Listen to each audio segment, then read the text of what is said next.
Are Buddhist ethics absolute or relative? Have you ever wondered how different cultures approach the idea of right and wrong?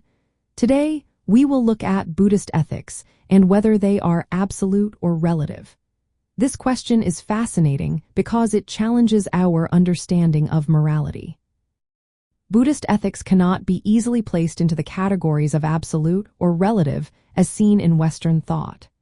Instead, it operates within a unique framework focused on reducing suffering and promoting wholesome states of mind.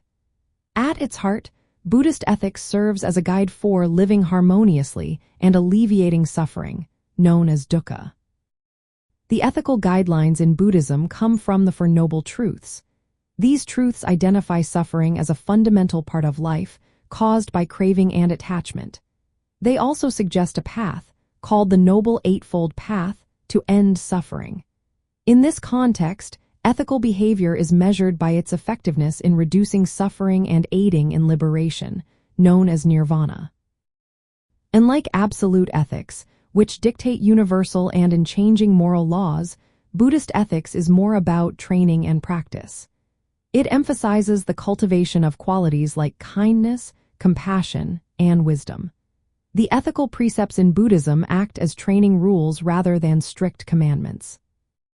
This means that what is considered right or wrong can change based on the situation. However, this flexibility does not imply that moral choices are arbitrary or merely based on social norms. The Buddhist view acknowledges the conditional and interdependent nature of reality, including moral truths. This idea is reflected in the doctrine of the two truths. This doctrine distinguishes between conventional truth, which is relative, and ultimate truth, which is absolute. It highlights their connection rather than seeing them as opposing concepts. In Buddhist ethics, actions are evaluated not just by their outward appearance but also by the intentions and states of mind behind them. In practical terms, this means that Buddhist ethics encourages mindfulness and careful consideration in moral decision-making. It asks individuals to think about both the consequences of their actions and the motivations driving them.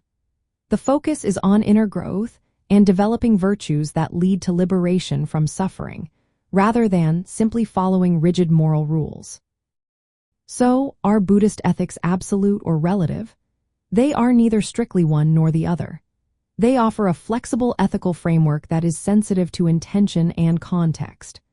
While they maintain a commitment to fundamental truths about suffering and the path to its cessation, their application varies based on real-life complexities and the conditions of the heart.